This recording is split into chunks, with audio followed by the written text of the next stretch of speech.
Be first off the line with the brand new Dynojet launch control module for your Can-Am X3.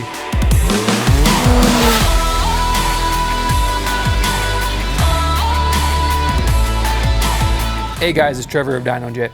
Today I'm going to take you for a couple pulls on this Can-Am X3 Turbo RR, which has our Dynojet launch control module installed on it. This push button launch control module is a true two-step. It will give you a surge of power right out of the dig.